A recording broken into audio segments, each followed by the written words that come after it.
And so sometimes breaking things is helpful.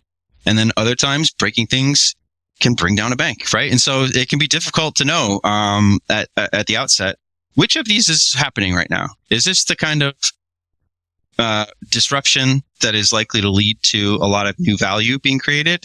Or is this the kind of disruption that could be, putting an entire bank at risk? Support provided by Skyflow. What if you could build fast but not break privacy? What if you could ensure data privacy, governance, and compliance with just a few API calls? What if you could worry less about PCI requirements while actually improving privacy and security? How much more time would your team have to truly innovate? How much faster could you build and ship new features? How much more powerful could your app be? Skyflow is a zero-trust data privacy vault delivered as an API. Skyflow's radically simple design lets you collect, secure, and tokenize personal information like card data and payment details. And with built-in features like encrypted data analysis and sharing, anonymization, and advanced governance, your days of choosing between data security and data usability are over. Whether you're just concerned with PCI compliance or need to go further to include CCPA, GDPR, SOC 2, and beyond, Skyflow has you covered. What if you could build fast but not break privacy? With Skyflow, you can. Visit skyflowsecure.com today to learn how. Welcome to Fintech Confidential, bringing you the people, tech, and companies that change how you pay and get paid. Hey there, welcome to the first episode of Fintech Confidential Uncut. This is where we keep it 100% real about all things fintech. I'm Ted Huff, and I'm so stoked for today's chat. Now, let's dive into the main event. Let me introduce you to Matt Vanhouten. This isn't his first rodeo in the fintech world, and he's hailing from the San Francisco Bay Area. Matt's been a dynamo in the industry, and he's been a driving force behind the modern payments as their principal consultant, guiding companies on their payment strategies. Before that, he was at the helm of Ansible Labs as the head of product, steering their ship with his expertise. But that's not all. Matt's journey also took him to giants like Visa, where he was the VP of product for Visa Direct. And if you're talking about big players, well, he's also made his mark at Wells Fargo and JP Morgan. So here's the real deal. Matt's not just dropping by. He's joining our Fintech Confidential crew as a contributor. So brace yourselves for some real talk, deep dives, and unfiltered insights about the fintech world. We're talking raw, unscripted, and straight from the heart. So without further ado, it's time to jump right in, explore the world of fintech with Matt Vanhouten. Matt, let's get started and welcome them to Fintech Confidential Uncut. Hey, Ted, thanks for having me. Yeah, Pleasure to be here. Oh man, I'm so glad I finally got you on the mic. You've been writing some very good, high quality material that people can find on LinkedIn and on, oh my gosh, I just forgot. Is it Substack? Is that where you're at as well? I do have some Substack and then also a Medium. Yeah. Okay. I couldn't remember if it was Medium or Substack. So I guess it's both. Yeah. Yep. So, I mean, you've been putting out massive amounts of content, really high quality stuff. And I'm super happy to have you on and to have you join in forces to really discuss some of these things at a little bit deeper level into what's going on in the realm of fintech. And maybe we can bring in a few things that some people don't know and support the Fintech Confidential side of the house. You got it. I think one of the things that you brought up as we were throwing around ideas for our discussion today was really looking at the legacy players that are in the fintech market, and more pointedly, folks like Visa, that they've been chugging along. They've been doing really great things on the surface. They've been making announcements left and right. But it's really starting to feel like that Kodak moment where they're dominating right now, but are they able to do the pivot? Are they willing to take on the digital camera of payments to transition over, or are they going to hold tight to it and just become another instant camera company that you can buy at Best Buy? Yeah, I love that analogy. And I should say I grew up in the city of Rochester, or around the city of Rochester, which is the ancestral home of Kodak. When I lived there, the George Eastman house was right next door. We'd take a walk through its grounds. Beautiful building.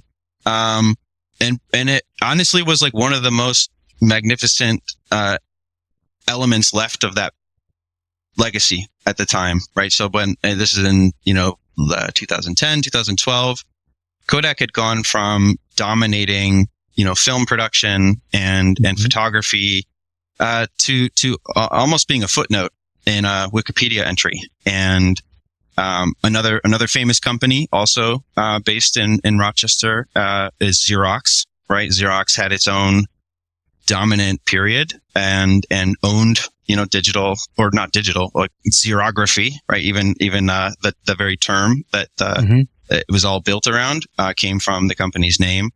And they made a bunch of decisions. I think in each case they're slightly different.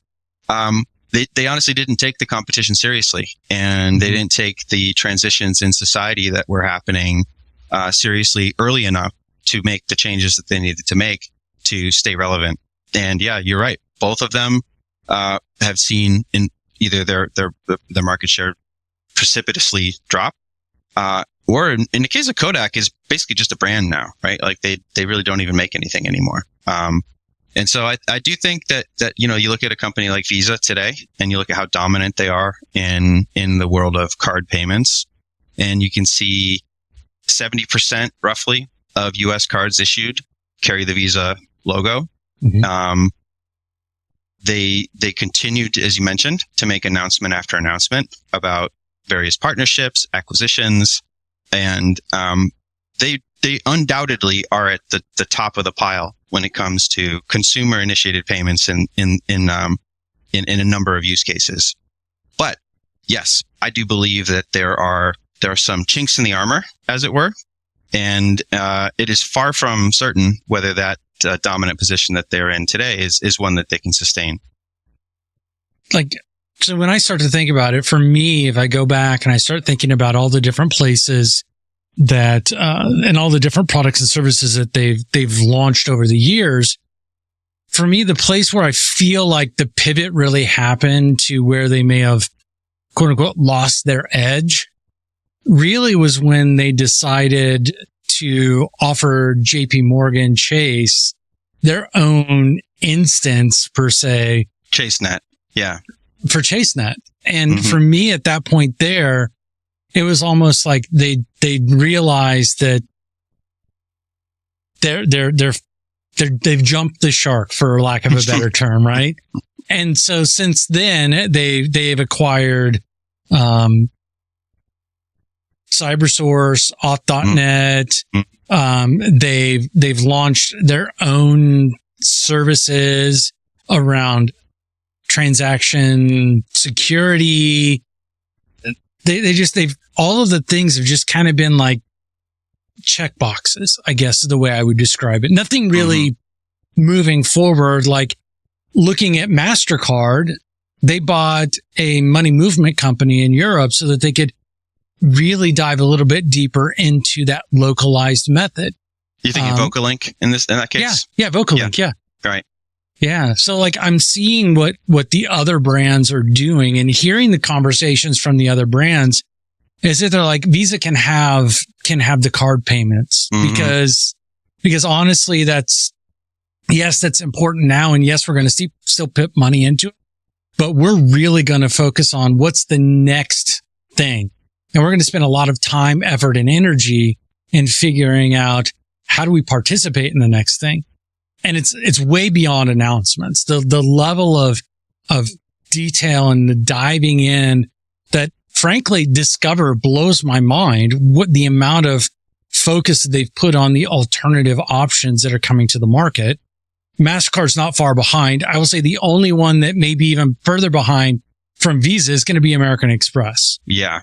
Because they're still lifting off of their T&E stuff that they've had for decades, even the foundation of the original card. So I guess what I'm saying in short is I love the fact that everybody's making announcements. I love the fact that they're talking about the ability to do stablecoin settlement. Now, who can handle that's a different story. How's it going to work? Trying to get a little bit closer to the small businesses, the merchants is a interesting perspective and a direction, but I don't think it's enough to sustain over time. I'd love to kind of get your perspective on that. Yeah, I think it's pretty interesting to contrast Visa and Mastercard in this through this lens. And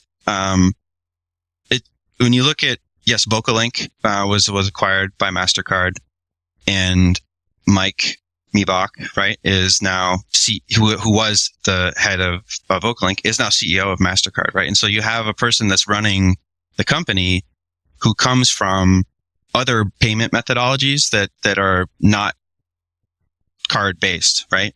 If you look at the Visa leadership team, they are almost all veterans of the card business, and very few of them have experience in any other methodology. So I think to me, the biggest question is really around leadership, right? Like, do each of these companies have leaders who understand the nature of the ecosystem as a whole, and are they well positioning not just simply the bets that they're making in terms of buying, assets and doing partnership deals, but also in like creating a cohesive, platform that can offer value. I would say I don't know that much about like how the integration quality has been at Mastercard, but I can say from my time at Visa, the most of the business units that have been acquired continue to operate pretty independently of each other and of a lot of Visa's core business. So they may carry, the logo. They may say they're a Visa company. But when you look under the hood and say like, okay, well, what am I now getting through this particular partner, that is better because it's part of the Visa ecosystem. And I think in many cases you'd be hard pressed to find those differences, and in some cases, I think you even would see companies that are acquired because they're innovative and because they're entrepreneurial. After they've been acquired, they don't have those same motives. They don't have those same incentives. And so you could almost have the counter starting to happen, which is it suppresses innovation. And while you can check that box, as you mentioned, it can also, the checkbox could freeze you in time. And then the new ideas, the different ways of thinking about and solving problems that are looking at the things through the lens of the whole customer base, not simply those that are existing members of this one particular network or the other. You can lose that, right? And so I do see that Mastercard has moved first in a number of these areas.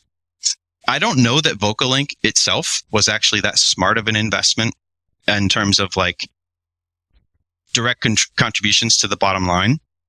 But in terms of the thought leadership and the knowledge base of the team that came with the acquisition, I do think that may prove to be the most valuable asset, is the people that came over from that acquisition. Yeah, and I guess that's the biggest piece that you really look at. Even if you look at the acquisitions that both companies have made, another one that comes to mind is that I noticed, like with Mastercard, a lot of their acquisitions are around privacy, around security, around things to secure the bag, right? They're protecting the house, no matter what it is. Whereas Visa, it's like, how can we bring the revenue that others are making based off of something that we're doing in-house? And like one that comes to mind really for the Visa side of the house, and I was actually really excited for this, was when Visa decided to buy Verify, because Verify had struggled with getting data from Visa. Verify had struggled with optimizing onboarding process. I mean, all of these things that Verify struggled with, I was super excited with the thoughts that, well, maybe now that they have the Visa backing, they're going to be able to deliver on all these things that they've been talking about, only to find out that they have no plans of doing anything new, anything different. It's more spreadsheets. It's more emails that have just moved over to the Visa ticketing system. So I don't know if that's better or worse, but it still feels like more of the same. And that to me is more of the way to describe where Visa's been at lately. It's just more of the same. And I'm hopeful that they can get out of that mode and really start to contribute to the moving forward. But unfortunately, you know, they're struggling a little bit right now with that. Yeah. I would say that I'll share a little bit about you call it the confidential side of Fintech Confidential, that it is not anything that I would say is inappropriate to share as well. Is like Visa does take very seriously the threats. It is wouldn't say it's a paranoid company, but it's definitely not like Kodak or Xerox in the way of feeling like this is a privilege that we've earned and will continue to exist, independent of what happens around the rest of the market. Mm-hmm. I know from, like, as an example, with Xerox, right? I think is a really good counter story to kind of think about. Xerox lost over time because they just didn't value the bottom of the market. They were making these huge machines that were dominating at the high end, and they just stopped really paying attention to the low end. So low volume, small business kind of machines. And then they just companies that most people at that time had never heard of, like Canon, Sharp, Ricoh, they started to make low end machines. And Xerox looked at them and said, they can have it. It's not profitable. It's a waste of time. And then they lost that market, right? They were fine with it, right? It didn't bother them at all. Mm-hmm. Then those same companies start making mid-range. And then it's like, oh, mid-range, sure. Yeah, mid-range, we don't want them to take too much market share from mid-range, but we can just cut our prices a little bit. We'll just up our sales kind of incentives, and we'll be fine, right? But the product quality wasn't as good. And so they started to lose on capabilities. And then once it hit it's a natural progression, like once those same companies started to move up into the higher, production, lines, they lost the momentum, right? And they couldn't get it back. And so I think the real question here is like, is there a story which shows any kind of an upstart being able to really significantly affect Visa's ability to stay on top? And my belief is that there isn't. I think their network power is so significant that I don't actually see a likelihood of another network displacing them. It's much more likely that other methods of payment, other ways of facilitating the same kinds of transactions will dilute the value, and that the economics of building around interchange are not here for forever. Like, there will come a point in time when interchange is not nearly as lucrative as it has been. We have examples in UK and in Europe. There's a credit card competition act that's going to go in front of Congress. I don't know if this one's going to pass, but it is. I just see the long-term trends point to lower fees for domestic payments. And if at the point in time that those go into effect, the company hasn't radically diversified how it makes money, I do think that they could be in for a pretty quick and painful decline. Well, I mean, and you also look at other options that are in the marketplace. You look at ACH, which is asynchronous, and it's a low cost, but there's no guarantee that the receiver is going to receive the money. Right, so that you have that one. We have, and not only that they'll receive the money, but even if they do, if there's a problem, like, I don't know, the service wasn't really provided. And so, like, the liability protection that people are accustomed to with a card network based transaction is often not available if you make a payment using a different method of payment. There fraud protections, maybe there to some extent. But all that's funded by Interchange, right? And so it's like, if you don't have Interchange, you can't afford to have a zero liability policy. And so right now, I think there's an advantage of the networks not only having ease of use and predictability that the transactions will work, but also you can know that, like, if somebody uses my card in a way that I didn't authorize, I'm not going to be responsible for it. Right? That's kind of like, you don't think about it much as a risk because you get protection. Mm-hmm. But once you start to eat into the revenue associated with interchange, if that did happen, that buffer isn't there anymore, right? And so you end up having a much more even playing field when it comes to where you have protection. And then it's purely a matter of ease of use and reliability. It does need to be reliable. Well, I mean, and if you look at, the proliferation of account push payments that have shown up, we have Venmo, we have Zelle, and we have Cash App, we have RTP, we have FedNow that just got launched, all of these different things. But you do need to include push to card in that framework as well, which both Visa and Mastercard offer. And I think is an example of a space where the networks have seen that there's another way of thinking about how to do what's historically been done only one way and do it differently.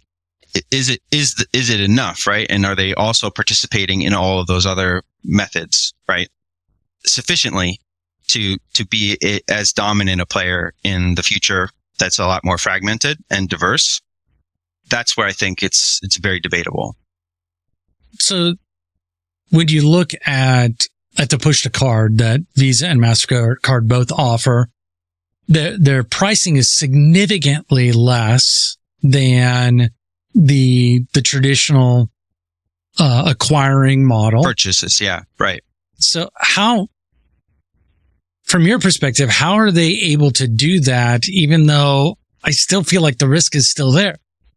Well, so this is what's really fascinating. For an OCT, which is the original credit transaction with Visa, liability coverage doesn't apply to those. That's no different than if you were to send a payment through an ACH or RTP or Zelle or anyone else. It's like, because it's we think of it as a user originated payment. So I'm authorizing this payment to be sent to me. It is, or sent to another, it could be a business as well. It is not something that has to comply with those same liability rules. And so it comes, and also one other thing to I think is important to know is, like, the fees that the networks collect for a push payment versus a pull payment, they're pretty similar. So the network makes about the same amount per transaction in either case. The key difference is that banks make a lot more money when a user is requesting authorization to pull funds from an account versus telling a platform to send money. And so there's a huge difference there, right? And so I think it really depends on who's authorizing the transaction and over what rail is it settling is really, I think, what we're gonna have to ask ourselves, like, is it sufficiently better that it could encourage new behavior? It was because it means that you and I, we don't just like give someone a card number and then say, hey, go ask my bank for the money. We may be taking a more active role in directing where a payment might land. And that could be a better ecosystem in the future, but it's certainly different. And anytime you're going to change behavior, you need to have a really compelling, value proposition for both, the payer and the recipient. Earlier this year, I was at the MPC conference in Atlanta, and we had a number of financial institutions there, really talking about the real-time payment. And when I say that, I'm not just talking about RTP. It includes FedNow, it includes Zelle, it includes the push to card, and how they were talking about the need to approach fraud and risk in a completely different way, because now it's harder to pull the money back. It's harder to protect the consumer in these types of areas. And even Zelle had a number of things come out against them because people were getting quote unquote hacked. I won't call it hacked. It was just social engineered. Sure. Yeah. Right. Total social engineering right. into that.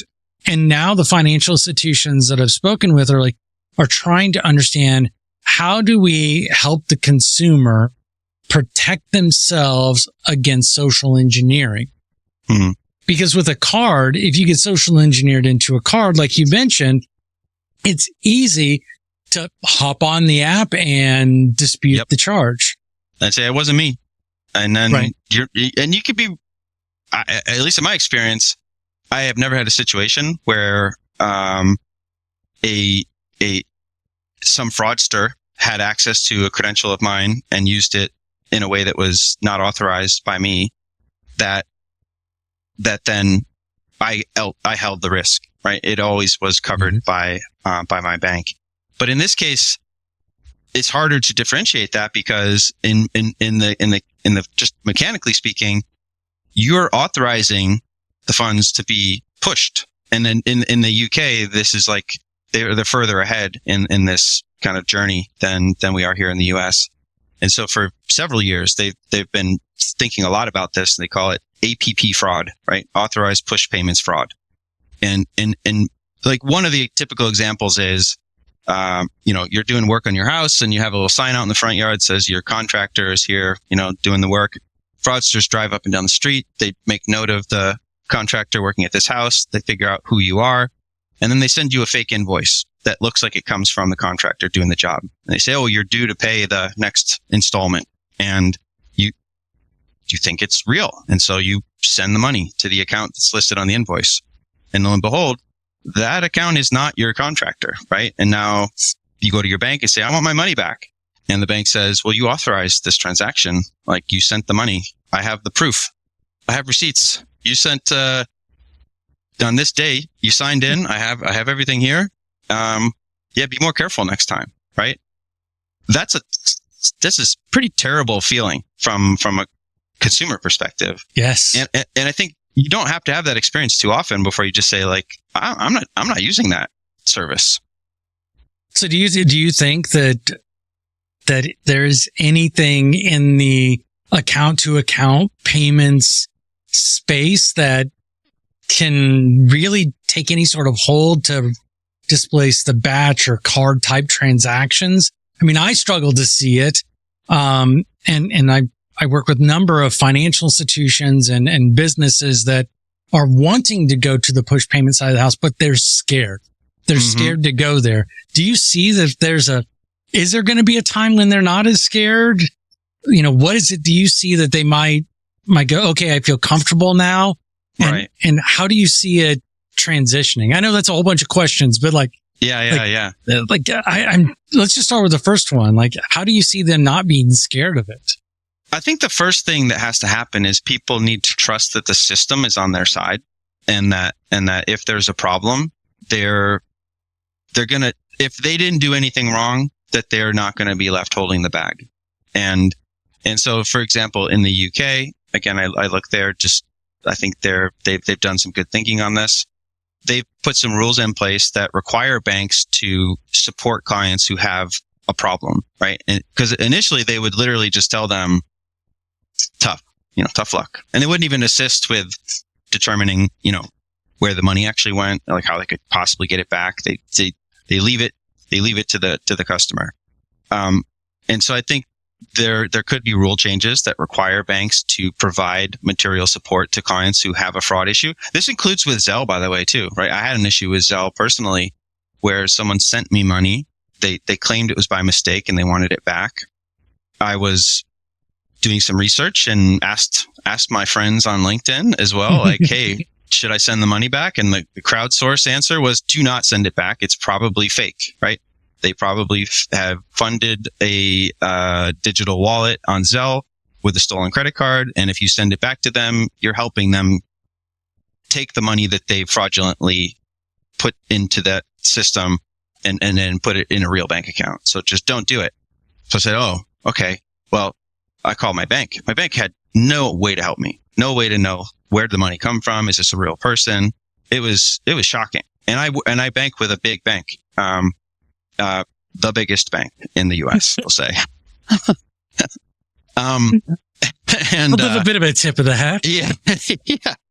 Generally, their services, I don't have many problems with the service when I need it. But in this case, it's not their fault. It's the way Zelle is constructed. It's very much like you're on your own, you know? So, that's not a great feeling. And I think as long as it stays that way, you'll find that when there's an alternative that costs the same or similar and that you're used to and trust, you're not likely to take that on in terms of additional risk. So that's the first thing, is like, the rules kind of guaranteeing that you will have somebody looking out for you. The other thing that they've done in the UK is they also have this service where before you send a payment, you can see some information about the place where you're trying to send the money. So it's, in this case, like, I think I'm sending money to my contractor. If I ping this account number and it comes back with some totally unrelated name, well, all right, I can suspect that this is not legitimate, and then I won't send that payment, right? And so I think that's another fairly basic step that a person could take. If you ever do Venmo and you send money to a phone number that you've never sent money to before, or an email that you've never sent money to before, it'll ask you, do you know the last 4 digits of this phone number that's associated with that person? And or you could see a picture, right? There's some, it's not great, right? It's still pretty minimal. Zelle's pretty much the same way. I've noticed, like, a few months ago, you know, I was paying one of the guys on my team to do some additional work, and I went to Zelle him the money, and it failed. So I tried it again, and it failed, and I tried it again, and it failed, but I was not getting any sort of failed message. And so you look at the thing, and it's like money, out. And I'm like, oh crap, how many of these just went out? My oldest daughter had the same issue happen with JP Morgan, where they sent her rent payment to her landlord 3 times. Oh man. And completely demolished her account. Now, that was the public issue, right? That was Yes. the one that was like last month or recent, right? It's been a few months ago. Yeah, it's been a few months ago. Okay. They just talked about it like a month ago, but it happened months and months ago. And so first thing she did is she called the bank. I mean, she calls me first, actually. She calls me and says, Dad, what do I do?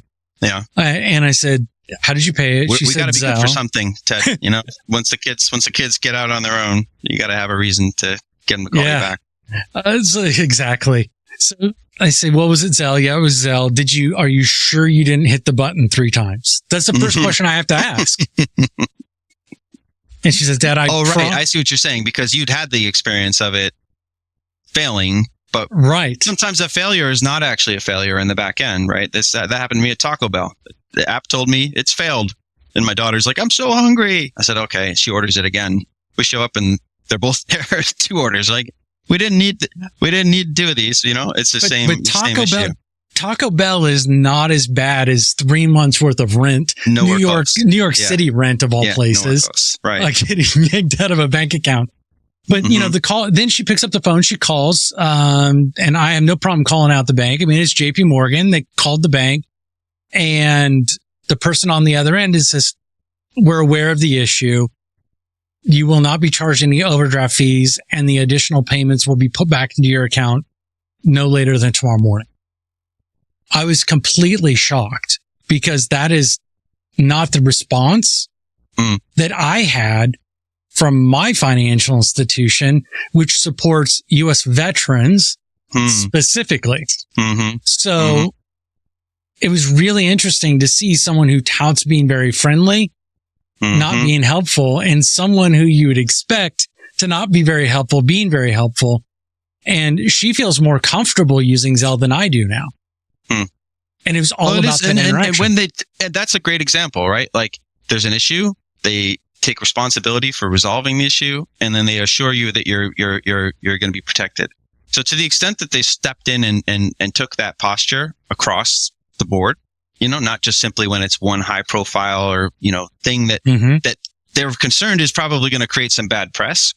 I think you would see a lot of those alternative methods being, experimented with, especially by younger people, right? It's a lot of this stuff changes slowly, in part because most of the value in our economy still sits with people who are generally older and maybe less likely to try something new.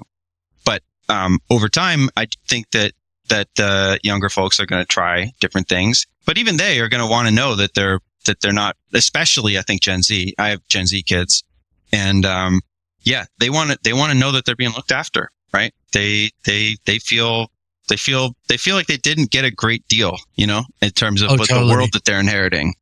And I think you're going to see their expectations around coverage of fraud, regardless of whether the transaction was done with a piece of plastic or some other form factor. That if something goes bump, they won't be responsible if it wasn't their fault. Yeah. And no, totally. That's the biggest issue. Yeah, that's definitely the biggest issue with all of these alternatives. And then you have to ask yourself, well, do the banks have an incentive to lean in like that? I think honestly, the only way this happens is if the credit card and debit card interchange rules fully cap interchange to an extent where banks have to restructure the way that they think about why they issue cards in the first place. I mean, the amount of interchange that is generating revenue in the marketplace is amazing. Like I'm blown away how much, and I work with small issuing companies that and program managers, and I look at the revenue that's generated off of their small-ish programs. And when I say small-ish, I'm talking like 100,000 cards in the marketplace. And you see the revenue that's generated, and then you look at the fraud side of the house. If you deduct that out of there, it's still a pretty substantial number that they're generating in annual revenue. But I think the other piece that's going to come into play is that if they cap interchange, then all of the benefits that the rewards are going to go away. Yeah. Heck, the rewards have already started to go away. I mean, I got the Amex, Delta Amex card because I was excited because I put all my business expenses on that Delta card. Man, I was going to get me a vacation. Now I nearly have to spend every last penny that I earn. I haven't heard about that program. So they've just reduced all of the special things that you get, to get to that top tier. When I first got the card, I could spend an amount. I think it was $100,000 a year, and I went all the way up to the top tier at Delta. Now to do it, you have to spend nearly $500,000 on the card to get to that tier. Not only that, but you used to get all these benefits by having the card and paying them $500 a year for the privilege of having the card.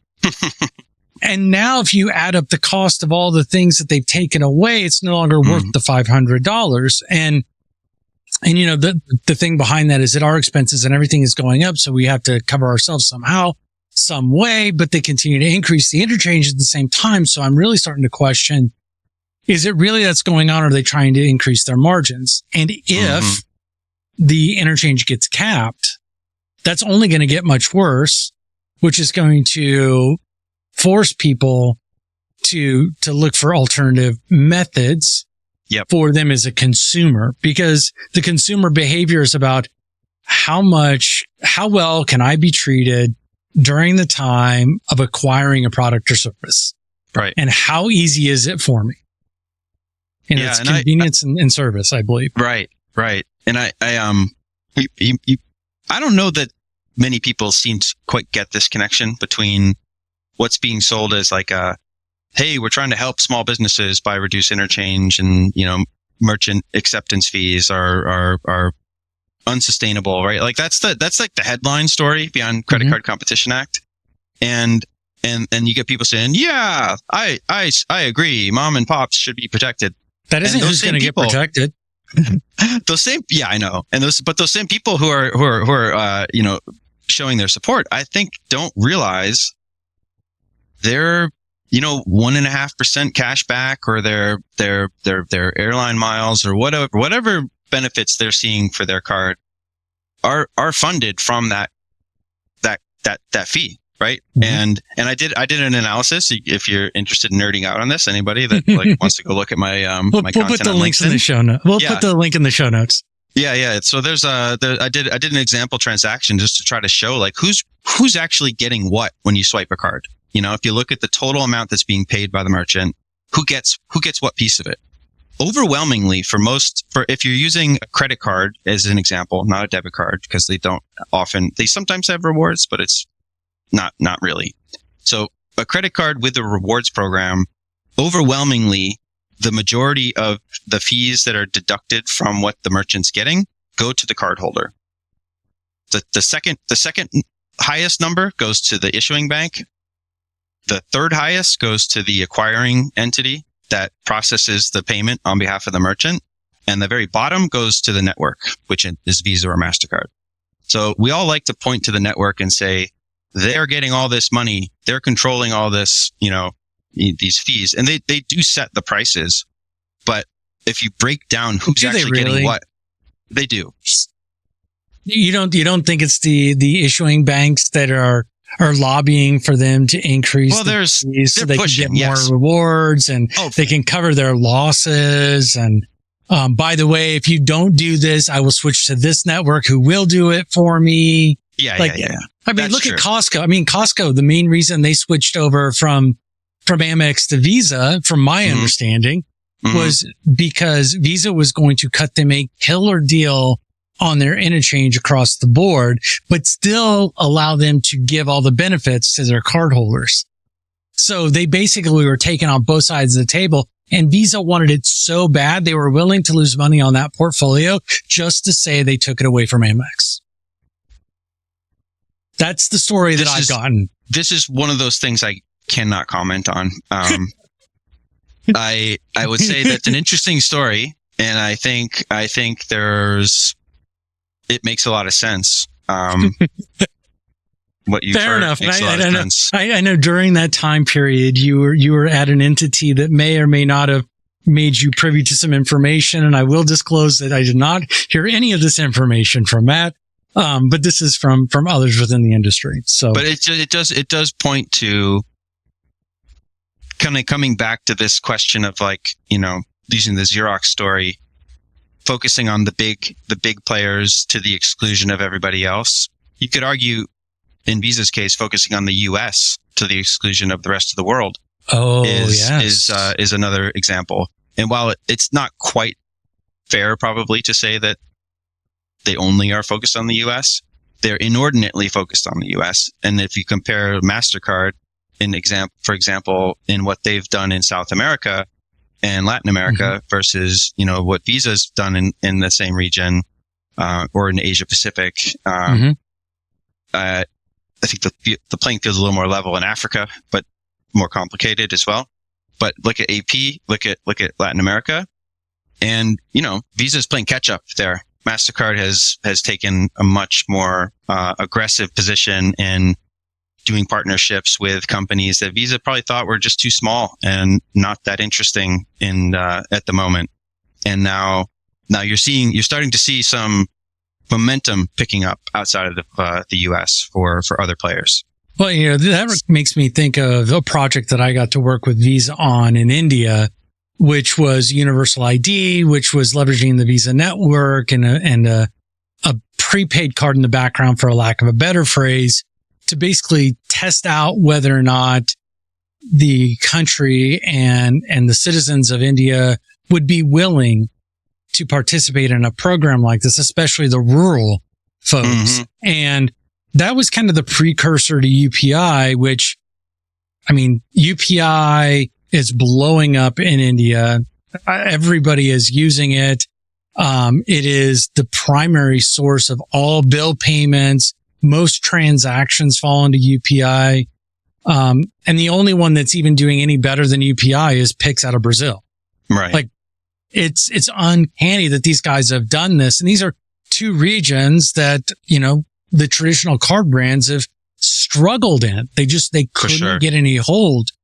And so do you think that because the credit debit card culture was so far removed, that's why these account to account transfer protocols have really taken off, unlike RTP and FedNow here in the US? Yeah. I think each country has its own ingredients that drove that crazily rapid adoption of the new frameworks. Chargebacks drain revenue and may threaten your ability to process payments, but they don't need to be a cost of doing business. You can resolve up to 40% of chargebacks before they're ever filed. Here's how it works. When one of your customers contacts a participating bank to dispute a charge, you'll be notified. At that point, you can avoid the resulting chargeback. It's fast, easy, and effective. You can be set up and preventing up to 40% of chargebacks in just 48 hours.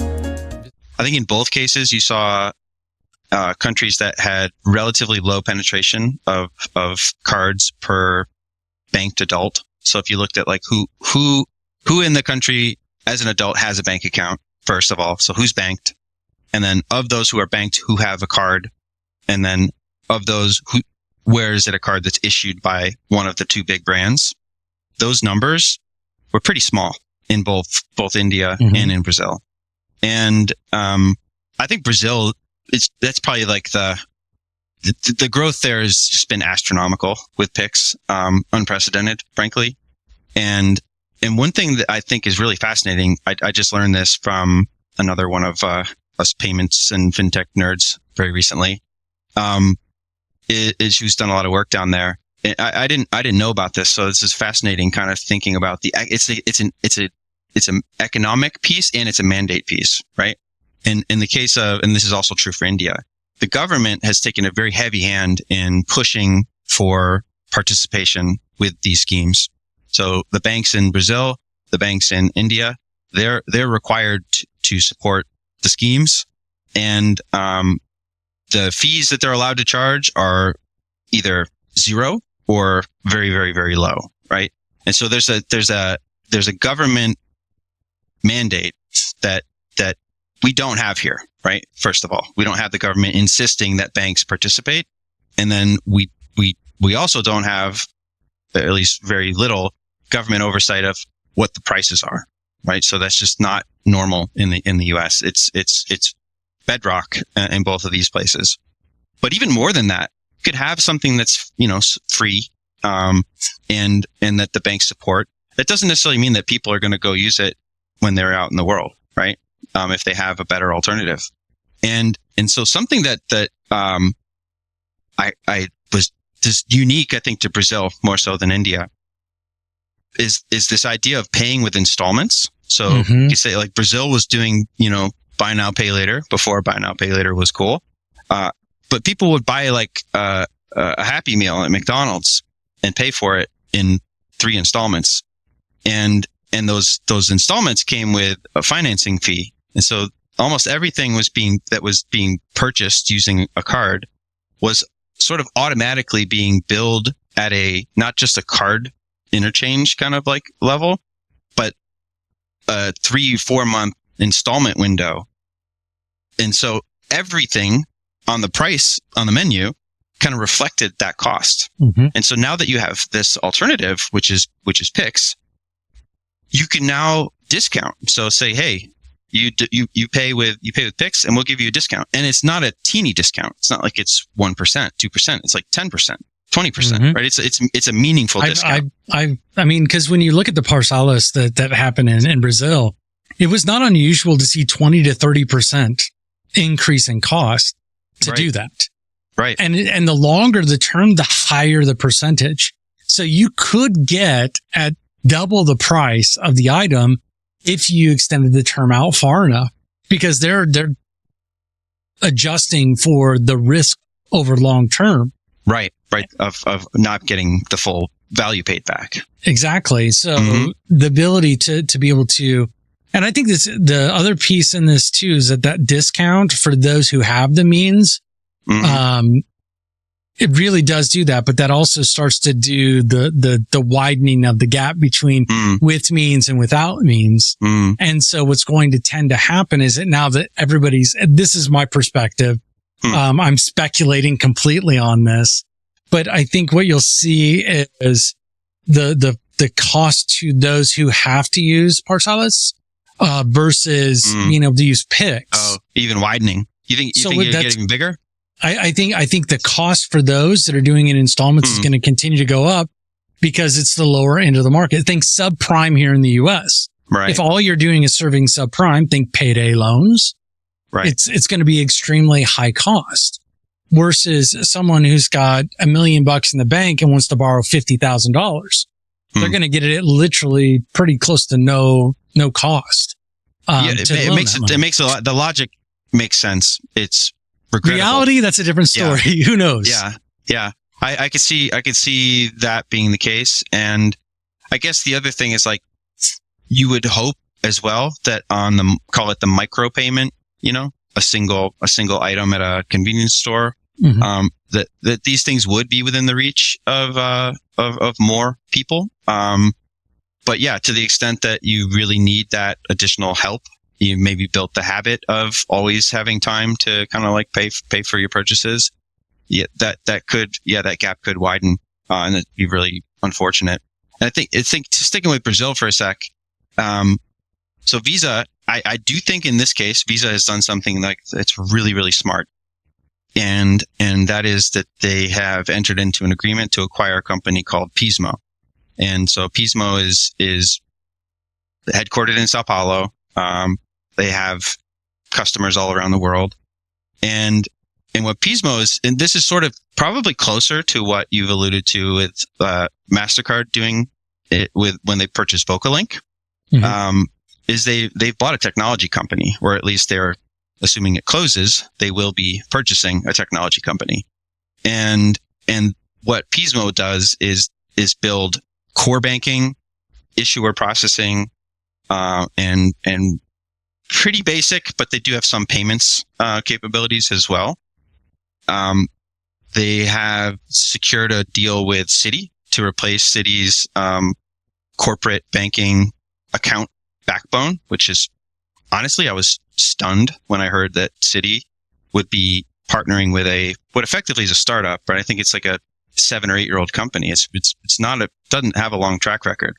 And so if here's the asterisk though, if they allow Pismo to continue to do what they do, this is one case where I would argue for buy the company and leave them alone. And let them just do their thing, right? That would be smart in this case, because then they're incentivized to continue to innovate. They're incentivized to solve for client problems first and foremost, not how you support other existing like Visa lines of business. And then it gives Visa access to a whole bunch of different revenue streams that are not connected to any particular way of moving money because it's in the core. And, history would suggest that if you look at the way that many of the other acquisitions have been handled, that they would be left to do their own thing. However, if you look at the fact that Pismo does have an issuer processing capability and that Visa has very limited issuer processing services that they offer outside of the US, I am sure the temptation is that they would use the service primarily to feed their issuing business. And I think that'd be a mistake. So they have the potential to now participate in a lot of different schemes in a lot of different countries if that deal goes through. But will they do the right thing with it? I don't know. I fear this is the time when they meddle with it and then fuck it up. Well, and I will say that, talking to the other card networks that are out there, they look at how the Visa Europe, Visa US coming together and how that all turned out outside the US. The overarching fear that they're going to be able to pick up in other regions of the world is nascent. It's one of those things where they're like, okay, that's cool. They're more worried about the treasury capabilities that Visa is picking up with that acquisition. The ability to do that. With Pismo, you mean? Yes. Yeah. Well, they should. Yeah, with Pismo. Because I think this is a super smart purchase. If it goes through, I've looked very closely at the capabilities that the platform has and the team that is there. This is a shrewd one. It's a good one. But it's only going to stay that way if it's allowed to.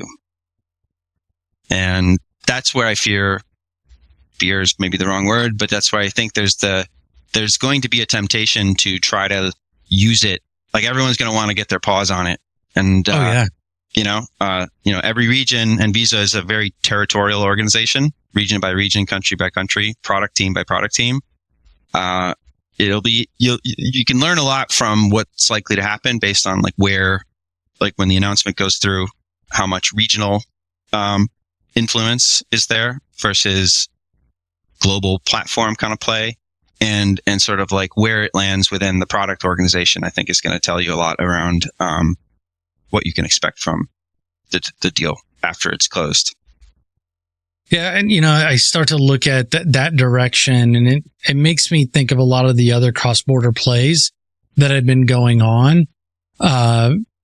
Folks, and I'll bring it up, but like folks like Ripple, had started the cross-border quick piece that's leveraging a tokenized asset, to move the value that has a solid value. It's not a stable coin, but it has a solid value. They expanded across the globe, and now that they've coming out of the SEC, hellhole, legal battle, they're going to be picking up some additional steam. Then you start to look at other organizations that are trying to figure out how can we also leverage this. And as you and I have talked about, previous to recording today, there are other financial institutions, and one that's been very public about this has been JP Morgan with the JPM coin, and using that. And they've made payments to other countries cross-border and have skipped over all the SWIFT fees and skipped over the FX conversions and all these fun things. I think that there are going to be a lot of different things that play in that space. And if Visa can figure out how to tie those two together, they'll be extremely successful in that space. And they may just make that leap to the next generation payments company. Right. Yeah. I came to the same conclusion, after being there for 5 years, which is that cross-border is likely to be the future for a company like Visa, and even to some extent for any large financial institution. It's the world. It sounds like a cliche. The world is becoming more interconnected, right? but it's also true. Some cliches are cliches because they're real. And I think in this case, commerce is more connected. People want to be more connected. There's just the movement of value, both entertainment and commercial and financial around the world, with less and less friction, is only going to increase, right? The demand for that is only increasing. And so I definitely see this as where I would argue Visa today has actually even a better starting point than they do with their domestic business. And what I mean by that is that Visa is if you just look at the assets that the company has, they can settle in more than 200 countries, something like 30 currencies that are kind of like primary settlement currencies, and then they have this sort of if you ever want to talk about settlement in detail. There's some details in there that are pretty interesting. And that I think could be an opportunity for some innovators in to go, especially after the long tail of currencies. But just setting that aside for a second, you have Currency Cloud, you have the Earthport acquisition that got integrated into Visa Direct, which is the business that I managed, or the product that I managed. I didn't manage the whole business. And the core business, right? The card business for purchases, like people when they travel. The easiest way to make sure that you're going to be able to buy stuff when you leave your home country is to take your card with you that has a Visa or Mastercard logo on it. Yep. You usually do that now and you don't think about it. You don't wonder, am I going to need to get local currency? You just kind of you just trust that everyone's gone and put the terminals in place and it's going to work, and that took 60 years and massive amounts of investment. And I think if you talk about a moat for a business model, that is an incredible moat. That's huge. The domestic use of those same cards is very, very different. And so if you look at a country like France that has like an alternative for local purchases with carte bancaire, then that is very common. You'll see a local player that's used in country, Interac, for example, in Canada. Mm-hmm. But if you take the same card, it's got to have a co-brand or co-badge, right? Which is one of the other networks, so that when the same person leaves the country, they can still use the card, but they're not riding on Interac at that point. They're using one of the, the other big guys. And so that is, I think that is a really compelling, and if I were still there, and I would just say like double down, triple down, quadruple down, dominate cross-border. That would be, that'd be my recommendations, 1, 2, and 3. So we've covered a bunch of stuff today, but I'm super curious to understand what you are looking forward to talking about, seeing, finding new things while at Money 2020 next week. What is it you're looking for when you head out there? Yeah, so I think I've had this hypothesis that's been stewing in my brain for like the last, call it, year, which is about the era of fintech versus banks, and whether that's a useful framing for the industry. And my gut kind of tells me, every bank wants to be a fintech, every fintech wants to be a bank eventually, if you carry them out to their logical conclusion. And you see increasing concerns, I would say, from a regulatory perspective about how some banks are sponsoring certain technology companies, perhaps with insufficient oversight, as well as technology companies who want to offer banking services, finding it very difficult to obtain licenses and have a path to be able to operate services that make sense for their customers. And so I'm really interested to see is this the year where this us versus them framing is it still feeling like that? Because I feel like it's time to move past it. I think it's time to start looking at problem solving and who and how who's in the best position to solve a problem, how, and looking at ways to better work with customers at the core versus your own company's best interests as you see them in the short term.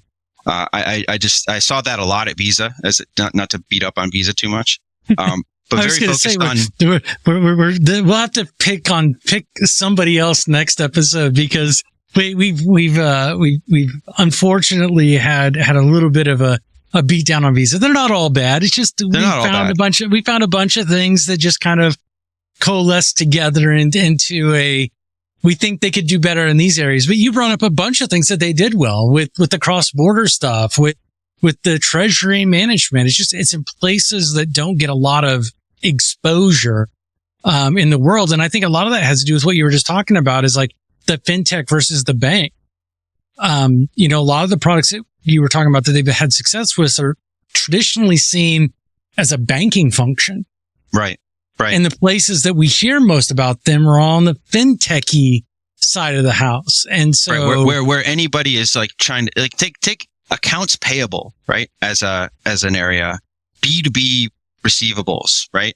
These are things that have traditionally been supported by banks, and technology companies have not been very interested in solving. I think that is shifting. So I'll be very interested to see, does B2B take a bigger portion of the collective consciousness at this year's Money 2020? 2020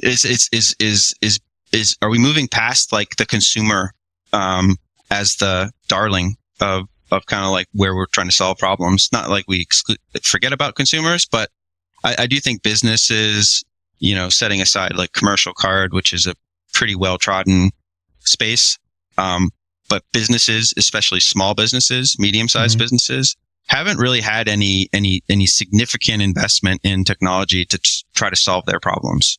And I think that's an opportunity, right? There's a lot there to be solved. And I'll be very interested to see, is it going to be, something that we're hearing about, right? And then global payments, I think, is the other piece, right? Global, money movement. I'd love to, and Ripple is probably you mentioned them, earlier, tokenization and just new ways of facilitating, money movement that don't necessarily rely on the correspondent bank, Nostro Vostro, and all of the infrastructure that goes around with it. Like it does a job, and there are aspects of what it does that I think are essential. But it's good to see experimentation. And so I'll be very interested to see if there are any kind of like new models kind of coming out that are worthy of, further exploration. Well, and it's really interesting. So next week, there's a Bank Fintech Fusion conference here in Phoenix, and I'll be attending that from the 18th to the 20th, just in time to head up to Vegas for Money 2020. And I'm really looking forward to seeing how the context of the banks fusing with fintech comes out of that event, and contrasting or comparing it to the discussions at Money 2020. Because like yourself, I believe these things are starting to come together. And I'm not meaning to put words into your mouth, but I believe what you're saying is that these two worlds are coming together. And, with my company Voliere, we spend a lot of time. Most of my week is spent educating fintechs on the expectations of the regulators, of the banking partners, of these things, of what they're going to be expected to do, how they're expected to act, the protocols and procedures they're expected to have, the liabilities that they fall into, explaining that to them. But then I have to hop to the other side of the table and sit with the bank and say, here's how you can excite these financial technology companies to want to work with you under these very strict guidelines. And so I spend a lot of time going back and forth. So I totally agree that you're going to see emerging in some cases, but even in some cases where you completely see them separated depending on the types of data and or the function they provide. If you're just looking at like an app that tells you your spending habits, I think that's going to stay completely separated and just benefit from access to data, leveraging something like a Plaid or a Finicity or an MX or one of those players in the marketplace. That may be one of the ways that they do that. But when you start to get into moving in the money, custody, the interest, fees, anything that truly generates revenue off of the holding or movement of money, I think you're going to see that leaning a lot heavier into the banking institutions. That's my perspective. I think, and I think I would generally agree. I would say, however, that banks increasingly are offering access to some of those same like insight capabilities within their own customer experience, right? They're not necessarily building them themselves. I think this is the piece where I think it's like, is a bank going to build its own Plaid, right? No, probably not. I mean, a lot of them do use Yodlee, for example, So they do actually pull in. So you want to get a view of all of your accounts from inside of, let's say, chase.com. There are some banks that do that. And so in the case of like, making recommendations around spending habits and whatnot, like banks are, but I'd say it's close to that check the box exercise, right? They do just enough to show that they have a capability. But are they the ones that are really driving the thinking and the change? No, they're not. And so I think there's an opportunity to really push that and then sell it to the banks, right? And so it's like banks should be a channel. Is my when I talk to customers of my consulting practice, I do say like banks they're hard to sell to, right? They're a long sales cycle. But that doesn't mean you should exclude them from your thinking and try to go direct to consumer on everything. I think the direct to consumer strategy it's very difficult to succeed. And so having the ability to sell through a channel that already has the customer in it is I think, it's one that makes a lot of sense for companies to think about. And then for the banks, I think what you mentioned is brilliant around helping them look attractive to the financial technology company. But that's already assuming that bank wants them as a customer, right? And so I think there's a ton of opportunity for banks to just simply decide we want to bank technology companies. And some, you'll see that more and more. Like you said, Jamie Dimon, after, the SVB collapse and then the acquisition of First Republic, I think it was mostly what happened with First Republic. Yeah. This is another they bought one a ton of bonds in First Republic right before that happened. So, well, yeah. So I'll set that aside. I don't know much about that, but what I can tell you is that JP Morgan's been very impressed with what they acquired when they got the people and the clients of First Republic. Mm-hmm. And partly what that means, First Republic had a lot of technology, founders, like successful founders they would kind of graduate. They maybe would be an SVB client and many of them would move to First Republic because their service was like incredible. And so what they've now seen is like, oh, there's actually really good quality here. And so you're seeing now they want startups as clients, which is a change for them.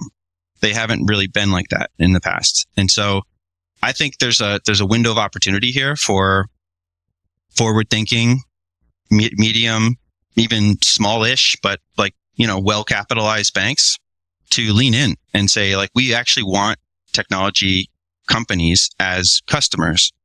And then once they've gotten that far, I think they'll be open to some of the things that you're probably working to help them understand around, okay, how do you make yourself appealing to them? How do you attract them? How do you keep them as clients? How do you make sure you can operate at a pace that's tolerable? I'm not going to say it's like meets the technology company's expectations, but at least isn't so slow and cumbersome that they just go elsewhere. Yeah. Well, and it's funny you mentioned the size because the inquiries that we're getting right now are banks that are like at the $1.5 billion in tier one out level assets, up to about 7. Those are the ones that are like, hey, we're doing really good with X, Y, and Z products in our market. We've been able to build to the size without acquisition. Now we're ready to start to look at how can we magnify, how can we multiply this to another level? How do we get to $30 billion bank? How do we get to a $50 billion bank? Right. How do we get to this place? And they're coming deposits, right? Well, and they're coming to us to say, how do we set up our organization? Who do we need to hire? What do we need to do for policies? How do we make sure that we get through the regulatory side of the house? How do we make sure that we don't make the same missteps as name a bank that's done a misstep in the last couple of years, right? Yeah, not hard to find one. Right. That's why I said just name one. And so they're really looking into those things and coming to us for that, which has been really cool to see that the interest is there, that people see that this is a short-term blip on the radar of the things that have happened. And I will just say this, really the FTX snafu or the snafu that is FTX, they're realizing that that was a blip on the radar. That isn't everybody. That's not every company. And they realize that they can really support the overarching ecosystem of technology, even if it is just for deposits. There's a lot that can be done in that space too. So we're seeing a lot of that. And I'm really excited to start seeing that happen because it was pretty dead for the last 12 to 18 months. Well, almost 24 months now. Wow. They got really strict on it, but that's the piece that them seeing that desire to figure out how do we support them. And then after we figured out how to support them, how do we draw them in? Those have been really, really interesting things to see. And they're not wanting to build the technology. None of them want to build this tech. But they know they can't. Yeah. They want to partner. And I had a recent guest that I had on Fintech Confidential's one-on-one interview series. I had Landon Glenn on, who's the founder of ASA, and their whole plan is to build basically an app store for local and community banks, local community banks, so they can plug and play products and services without having to worry about, have these guys been vetted? Do I share this information with them? What do we like? They provide that architecture. And I've just been blown away with the level of sophistication that the banks are willing to accept, with a product like that. And I think you're going to see more of that actually happening, where it's co-opetition,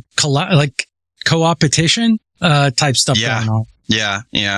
That's like the name of, I don't know. I only know the financial services space to the extent that I can say that co-opetition is like, that is our daily life, right? Like banks, even huge banks that compete on one side also support each other in terms of, interbank settlement and setting rules and policies. And like, so that you have to be able to both, on one hand, just go compete for customers, and on the other hand, work with those other members of the community that are like collectively kind of like delivering what people need. And I think you hit it right on the head. The bank that comes to mind, I love as an example of a bank that's kind of been doing this for a long time, like well before it was cool, is KeyBank, right? I look at KeyBank, and they're a little bit bigger than some of the ones that you mentioned, but they're, a very, very capable Midwest, Ohio-based bank that had you don't think of them, at least historically, they were as boring as you could think of as a bank to be, they do take deposits, they make loans. Like, it's very, very normal kind of like. Well, they even got out of acquiring for a number of years. And I remember being at Heartland Payment Systems when KeyBank said, yeah, we're getting out of acquiring. And you're like, risky. Yeah. You're like, what? Yeah. Okay.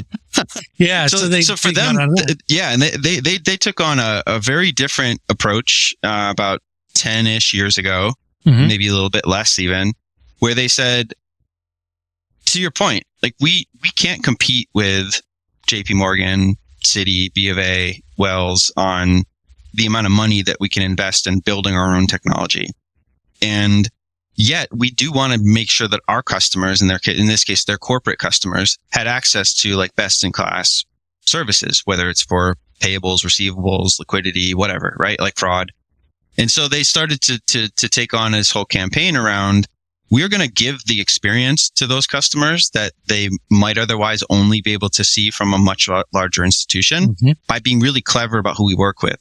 And so we're going to bring in partners that are actually integrated with the bank's core, but then offer a customer-facing experience that's like Avid Exchange, I think, is one of their initial big investments that they made for like a payables integration.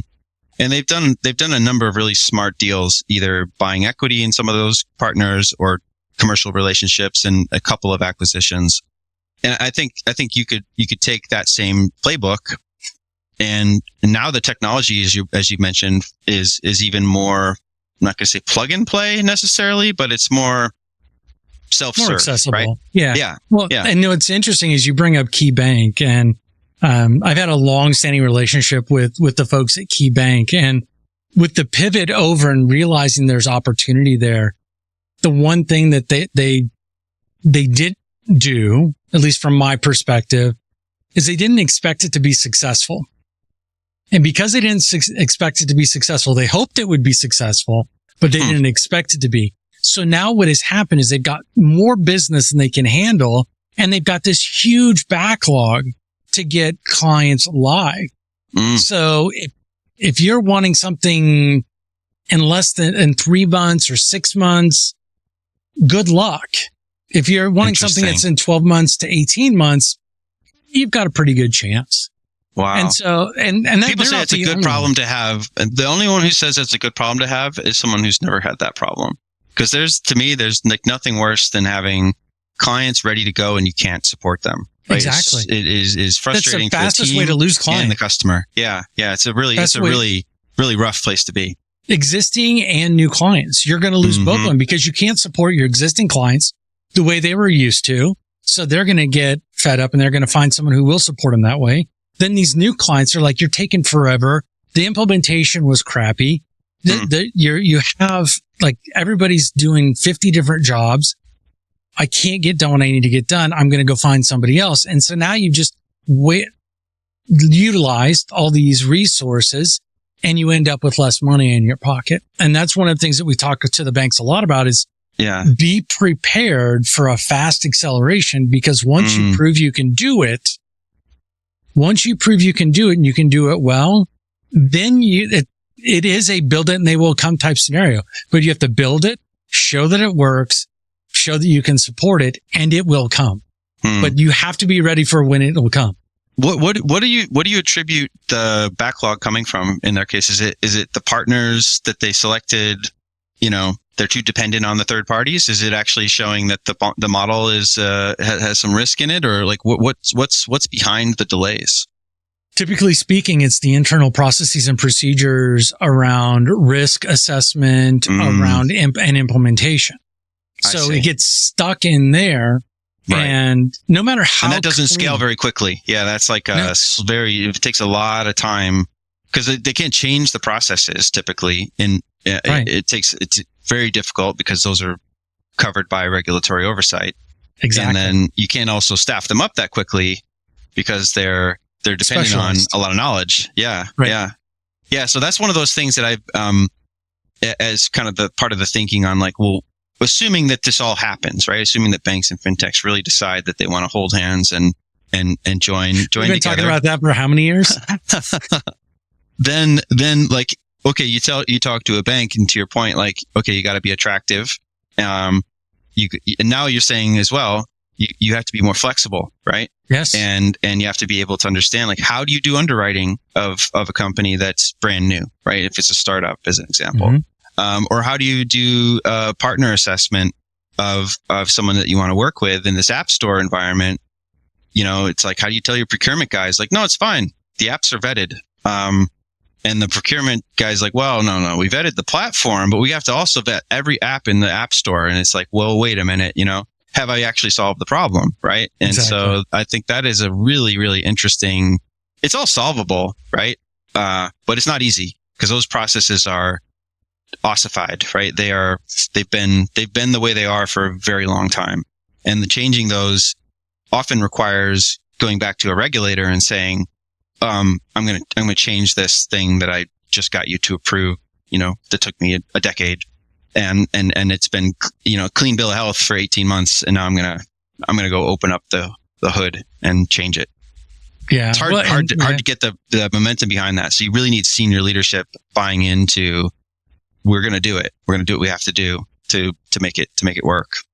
The other place that there's an opportunity to speed up that process is one of the things that I've noticed is where the fintechs or the startups or what have you go into it with the ideas, the bank's going to tell me what I need to do. The bank's going to tell me the things that I have to do and what I need to do, which only extends the period of the diligence cycle. And what we found is that when you bring in a package that the bank already understands, that the bank has already approved that. So it fits in this bucket. Like, are you? Right. It's almost like a program. We kind of do this a lot in both when I was at Visa and then JP Morgan. it's like a commercialization model where you say, okay, exactly. There's a program. We have a program for this kind of thing. We have a program for this, and you either fit in it, and then it's relatively predictable, or you don't. And if you don't, it doesn't mean no necessarily. It just means it might take a while because it doesn't fit the model, right? And so we have to kind of. But you know that ahead of time. You know when you're dealing with what is a science project versus a developed and designed plan and program. Yeah. Mm-hmm. And so that's the piece that has been really helpful in having these discussions with the financial institutions is, what is your process? How are you going through? Who's responsible for it? What are the things that they need? And I'm overgeneralizing it, but sure. I've got a checklist when I go to set up and acquire an ISO to be a full service provider with an acquiring bank. And my full checklist, if I count everything in my full checklist, it's about 1,100 lines. Wow. But because it's extremely granular. And so I know that if I go through that checklist with the ISO and they meet all the criteria, that I can pretty much go to just about any bank and get them approved for a BIN sponsorship. Mm-hmm. That's the benefit to that. And instead of it taking 6-12 months, it may be 4 to 8 weeks. To just be able to say, like, look, we can help you get onboarded fast. We can get you through the key bank implementation process because we know what it is. We know how it works. We pre-check everything, then we take you in with a file, and then it just goes through a validation process, right? It seems like this is something that shown some examples, I think, where that could become like a new just service, right? The banks don't even have to offer it necessarily. It could come from third-party service providers as well. Yeah. I think what the part that is really difficult for this is that the individuals that are doing this have to have a robust, hands-on understanding of all aspects of banks and fintechs. And that's what's really hard, is that there aren't many people in the ecosystem that have done everything from building an ACH program from scratch, building an acquiring program from scratch, building a bank's fintech program from scratch.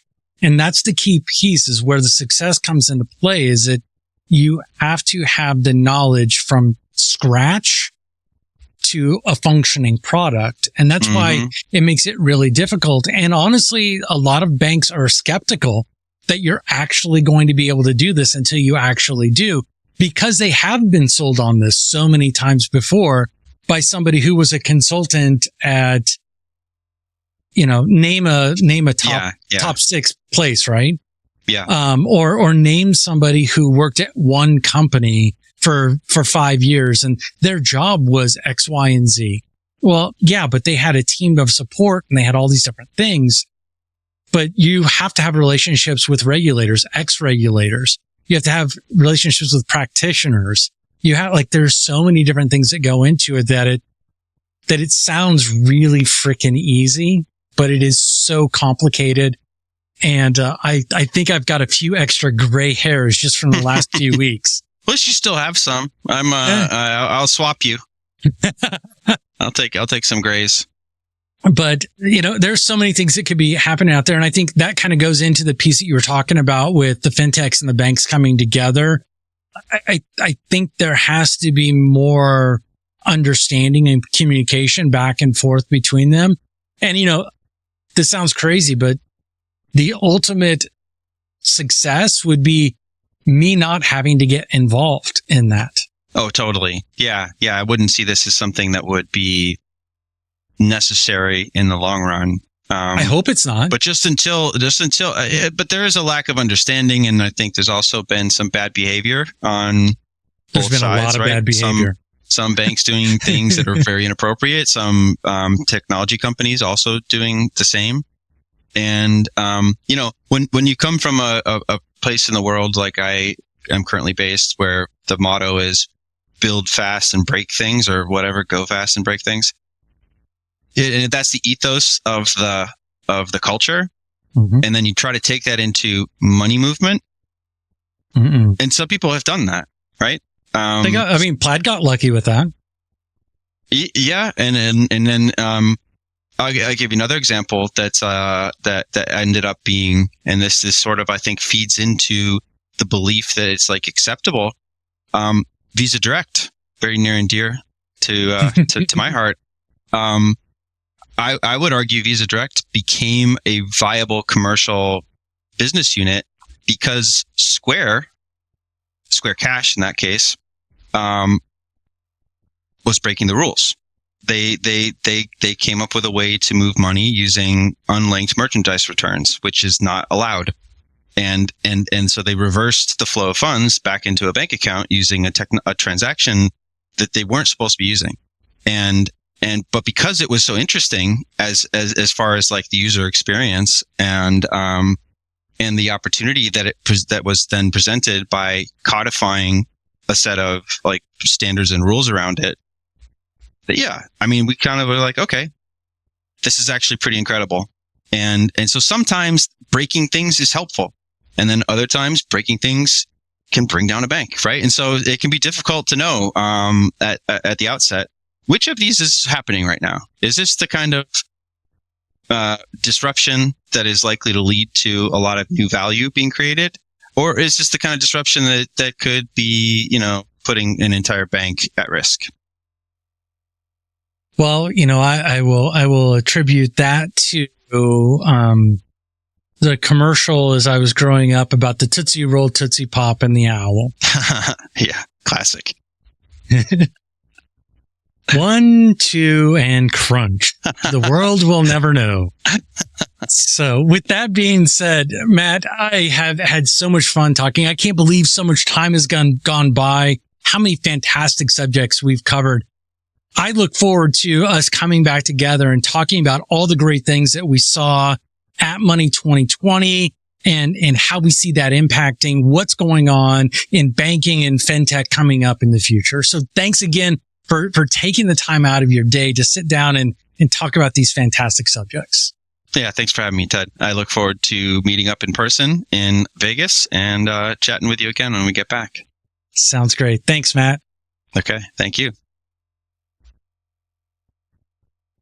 Support provided by Skyflow. What if you could build fast but not break privacy? What if you could ensure data privacy, governance, and compliance with just a few API calls? What if you could worry less about PCI requirements while actually improving privacy and security? How much more time would your team have to truly innovate? How much faster could you build and ship new features? How much more powerful could your app be? Skyflow is a zero-trust data privacy vault delivered as an API. Skyflow's radically simple design lets you collect, secure, and tokenize personal information like card data and payment details. And with built-in features like encrypted data analysis and sharing, anonymization, and advanced governance, your days of choosing between data security and data usability are over. Whether you're just concerned with PCI compliance or need to go further to include CCPA, GDPR, SOC 2, and beyond, Skyflow has you covered. What if you could build fast but not break privacy? With Skyflow, you can. Visit skyflowsecure.com today to learn how.